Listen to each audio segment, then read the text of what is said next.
बाटला house encounter, इसके बारे में मेरे ख्याल से आप सभी ने सुना होगा कि आखिरकार आतंकी पिल्लों को भारत के हमारे पुलिस ने जवानों ने दिल्ली के बाटला हाउस स्थित आतंकियों को घुस करके ठोका था। और ये आतंकी पिल्ले पिल्ले इसलिए कराओ क्योंकि ये उम्र में थोड़े छोटे थे, लेकिन आतंकियों की कोई उम्र नहीं होती। वो आतंकी पिल्ले, उनकी एक ही जगह होती, उनको 72 हुरों के दर्शन कराओ। और यही काम उस दिन भारत के हमारे जब नौजवानों हमारे जवानों ने किया, उन आतंकियों को ठोका। लेकिन इधर आतंकी ठोके जा रहे थे, उधर सोनिया गांधी फूट फूट कर रो रही थी। सोनिया गांधी इसलिए फूट फूट कर रो रही थी, वो कह रही है कि मासूम बच्चे मारे जा रहे हैं। और ये मासूम बच्चे थे आतंकी पिल्ले, जो हमारे कई लोगों को मौत की, जो बेगुनाह थे उनको मौत की नींद सुला चुके थे आतंकी कृत्यों की वजह से, बम ब्लास्ट की वजह से।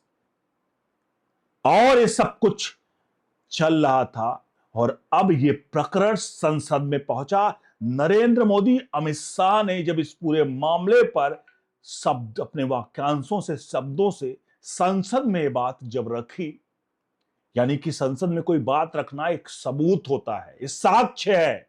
कोई ये कहे कि संसद में रखी गई बात कहां सबूत रखा गया? साहब, संसद की किस चीज का रिकॉर्ड होता है, और वो रिकॉर्ड साक्ष्य है, सबूत है। संसद में बोली गई हर एक बात वो जो अदालत में रखी जाती है उससे ज्यादा महत्वपूर्ण होते हैं।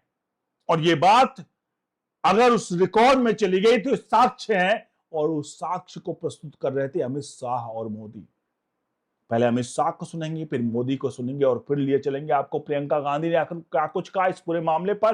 प्रियंका गांधी ने एक्सेप्ट किया कि आखिरकार सोनिया गांधी कैसे फूट फूट कर रो रही थी। डायरेक्टली नहीं, इनडायरेक्टली एक्सेप्ट किया। पूरी बातों को दिखाऊंगा, पूरे के प्लान वो दिखाऊंगा। आप सभी से अनुरोध करूंगा, इस वीडियो के कमेंट बॉक्स में अपनी राय प्रतिक्रिया जरूर दीजिएगा। नमस्कार, मानस मिश्रा, ओनली न्यूज इंडिया में आप सभी का बहुत बहुत स्वागत करता हूं। बिना आपका वक्त गवाए लिए चलते हैं आपको अमित शाह की तरफ, क्योंकि अमित शाह ने पूरा खेल शुरू किया तो बाद में पता चला अमित शाह ने इस पर भी बोला। और जब यहां पर प्रियंका गांधी की बारी आएगी तब आपको समझ में आएगा कि आखिरकार पूरा मामला क्या था, और कैसे प्रियंका गांधी ने यहां पर डिफेंड करने के बजाय खुद कुल्हाड़ी पर पैर दे मारा। तो सुनिए पहले अमित शाह को क्या कुछ कहा उन्होंने। मैं सलमान खुर्शीद जी को भी याद करना चाहता हूँ। एक बार मैंने बड़े सवेरे में नाश्ता करता था, टीवी पर उनको रोते हुए देखा। मुझे लगा क्या हुआ, कोई बड़ी घटना हो गई। तो रोते रोते वो श्रीमती सोनिया गांधी के घर से बाहर आए कि बाटला हाउस की घटना देखकर सोनिया जी फूट फूट कर रो पड़ी।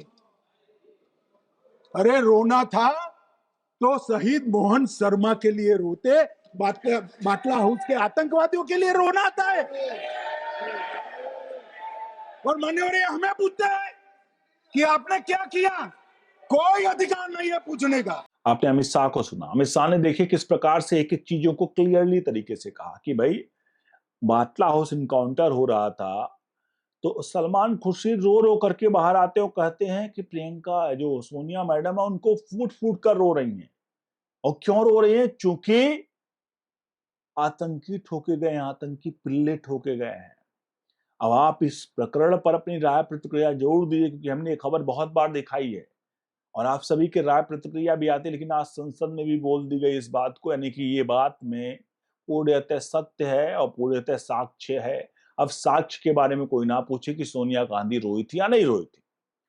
तो बहरहाल ये वक्तव्य अमित शाह ने वाकई में जबरदस्त होया, लेकिन ये सीधे तौर पर प्रियंका गांधी यानी सोनिया गांधी की बेटी प्रियंका वाड्रा के दिल को सीधे तौर पर चीरता हुआ गया। और यहां पर यह प्रियंका गांधी को कहना चाहिए था कि मेरी मां नहीं रोई थी आतंकियों के मरने पर, आतंकी पिल्लों के मरने पर। लेकिन सोनिया गांधी, प्रियंका वाड्रा ने यहां पर दूसरी भाषा गवाई वो करी, और उन्होंने एक तरह से दूसरी भाषा मतलब ये एक्सेप्ट किया कि उनकी मां रोई थी। तो सबसे पहले प्रियंका गांधी को दिखाएं, उससे पहले प्रधानमंत्री नरेंद्र मोदी के कुछ शब्दों को सुन लेते हैं, क्योंकि उन्होंने भी इस पूरे मामले को संसद में साक्ष्य के तौर पर अपने जबानों को, वाक्यों को, वाक्यांशों को रखा। और वाक्यांशों को रखना ही सबूत है संसद में। कोई इस तरह से डॉक्यूमेंट सबूत नहीं दिए जाते, वाक्यांश ही सबूत होते हैं। तो ये सबूत है, संसद में रखे गए हैं। आखिरकार बाटला हाउस इनकाउंटर के सबूत सौंपे गए एक तरह से संसद में आपके सामने। प्रधानमंत्री नरेंद्र मोदी को सुनिए। हम लगाई जा सकती थी। हमारी सरकार ने 11 साल में ये करके दिखाया, एक बहुत बड़ा सबूत है। 2004 से 14 के बीच जो आतंकी घटनाएं होती थी, उन घटनाओं में बहुत बड़ी कमी आई है। इसलिए देश भी जानना चाहता है, अगर हमारी सरकार आतंकवाद पर नकल कर सकती है, तो कांग्रेस सरकारों की ऐसी कौन सी मजबूरी थी कि आतंकवाद को फलने फूलने दिया। आदरणीय अध्यक्ष जी, कांग्रेस के राज में आतंकवाद अगर फला फूला है, उसका एक बड़ा कारण इनकी तुष्टीकरण की राजनीति, वोट बैंक की राजनीति है। जब दिल्ली में बाटला हाउस एनकाउंटर हुआ, कांग्रेस के एक बड़ी नेता के आंख में आंसू से आतंकवादी मारे गए इसके कारण। और वोट पाने के लिए इस बात को हिंदुस्तान के कोने कोने में पहुंचाया गया। आदरणीय अध्यक्ष जी, 2001 में देश की संसद पर हमला हुआ था। तब कांग्रेस के एक बड़े नेता ने अफजल गुरु को बेनिफिट ऑफ डाउट देने की बात कही थी। आदरणीय अध्यक्ष जी, मुंबई में 26/11 का इतना बड़ा आतंकी हमला हुआ, एक पाकिस्तानी आतंकी जिंदा पकड़ा गया। पाकिस्तान की मीडिया ने, दुनिया ने यह स्वीकार किया कि पाकिस्तानी है, लेकिन यहां कांग्रेस पार्टी इतना बड़ा पाकिस्तान का पाप, इतना बड़ा पाकिस्तानी आतंकी हमला, ये क्या खेल खेल रहे थे? वोट बैंक की राजनीति के लिए क्या कर रहे थे? कांग्रेस पार्टी इसको भगवा आतंक सिद्ध करने में जुटी हुई है।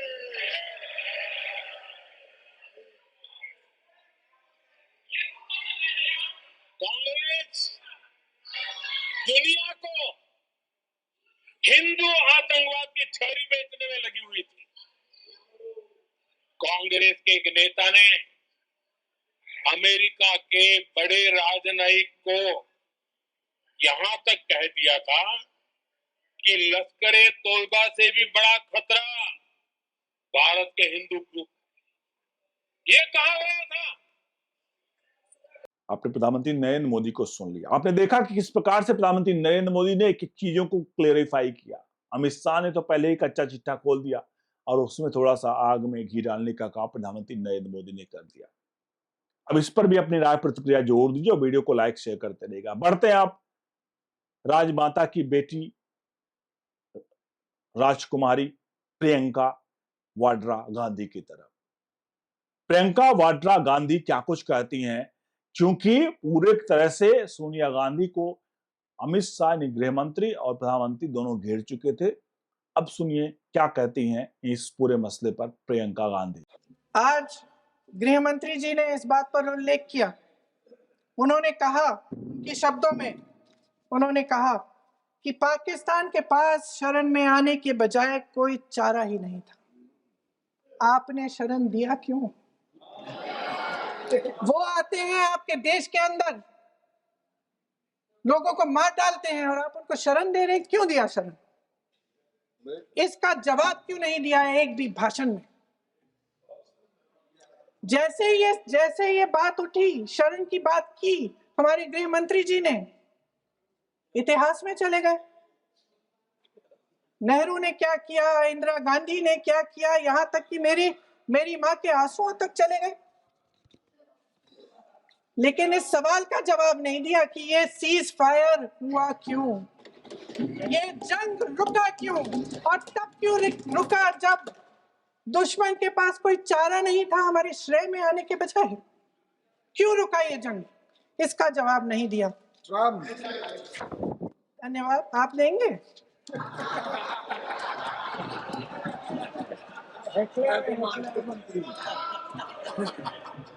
देना भाई, देना।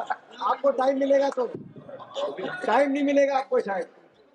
वैसे महोदय, मेरी माँ की आंसू की बात किए, मैं इसका जवाब देना चाहती हूँ। मेरी माँ के आंसू तब गिरे जब उनके पति को आतंकवादियों ने शहीद किया, जब वे मात्र 44 साल की थी। और आज अगर मैं इस सदन में खड़ी हूं और उन 26 लोगों की बात कर रही हूं, मैं इसलिए कर रही हूं क्योंकि मैं उनका दर्द जानती हूं, महसूस करती हूं।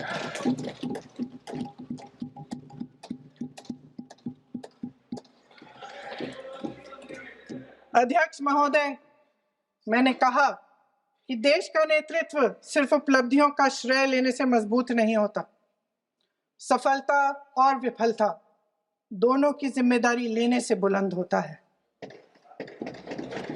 ये सोने का ताज नहीं है, कांटों का ताज है।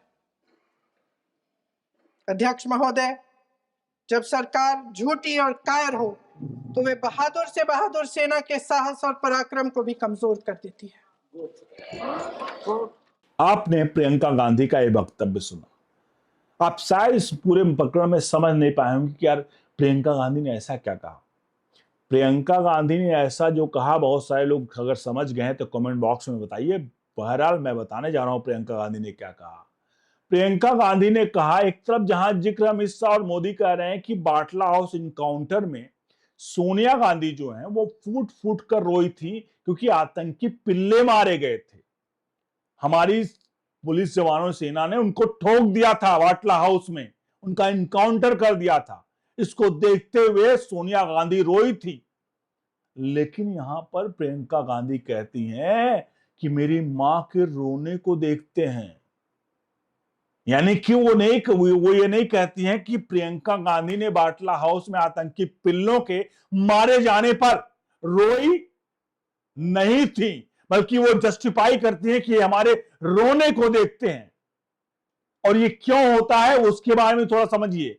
प्रियंका गांधी भी, राजनीति तो ये सभी जानते हैं बहुत अच्छे तरीके से, इनके रग रग में भरा हुआ है और गंदी राजनीति भरा हुआ है कि अगर आतंकियों के मरने के बाद आंसू गिर भी गए तो हो सकता है कह देना चाहिए था कि नहीं, वो आंसू आतंकियों के नहीं था, वो इसलिए नहीं रोई थी। लेकिन यहां पर तुष्टीकरण इस हद तक हावी है कि अल्पसंख्यकों के वोट के लिए, टुकड़े टुकड़े गैंग के वोट के लिए प्रियंका गांधी भी अपना जुबान नहीं खोल पाई। और प्रियंका गांधी ने वही किया जो अब तक सलमान खुर्शीद, प्रियंका जो है सोनिया गांधी ने किया। क्योंकि इन लोगों को ये बात बाहर आने का मतलब ही था क्योंकि सोनिया गांधी कैमरे के सामने नहीं रोई थी। सलमान खुर्शीद आकर कहते हैं बाहर कि सोनिया गांधी जब आतंकी पिल्ले ठोके जा रहे थे, सोनिया गांधी फूट फूट कर रो रही थी कि हमारे बच्चे मारे जा रहे हैं। यह इसलिए हुआ क्योंकि उनको वोट चाहिए था, वो न आतंकी पिल्लों के रहनुमाओं का, जो भारत में तो रहते हैं लेकिन पाकिस्तान की रोटी खाते हैं, उनका वोट बैंक चाहिए था।